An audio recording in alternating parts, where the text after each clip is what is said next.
Hey, what's going on, everybody? It's Fabs here, and we've got breaking news in the AFC East. First off, Ezekiel Elliott is expected to sign with the New England Patriots. What does that mean from a fantasy perspective? Well, Zeke's not the same back he was in Dallas. He's no longer an elite runner, but he will hurt the value of Ramondre Stevenson a little bit. Could earn some time on early downs, could see some more red zone opportunities.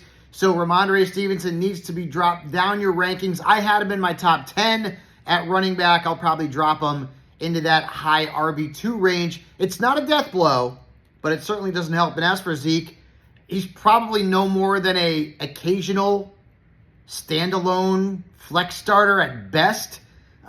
In New England, he is now really past his prime, and it'll be really difficult to predict when Zeke will have pop weeks, which ultimately he probably will have a few. But he is more of a low flex starter, high RB4, and not someone that you're going to be able to start with a lot of confidence unless Ramondre Stevenson misses time for any reason during the season. Now, the other big story, of course, is in the Big Apple with Dalvin Cook signing with the Jets. Now, this one stinks from a fantasy perspective. You love Breece Hall. I love Breece Hall. Now we can't love Breece Hall. Why? The Jets wouldn't have brought Dalvin Cook in even for a visit if they weren't worried that Breece Hall was not going to be ready for week 1.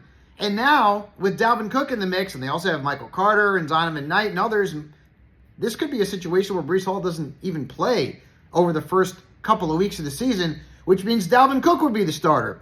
And if Dalvin Cook plays well, if Hall is out, when Hall comes back, does Hall get the starting job back? Well, even if he does, it's a committee.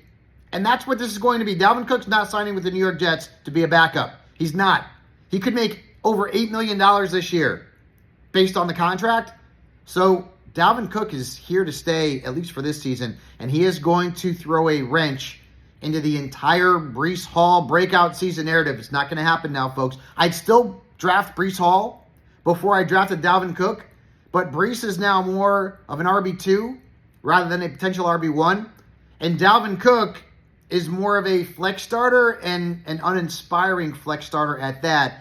This is going to be potentially a difficult backfield to navigate. So again, Zeke Elliott to New England, Dalvin Cook to the Big Apple, and for fantasy managers, well, we're probably going to the cabinet to get some headache medicine because neither one of these situations is great.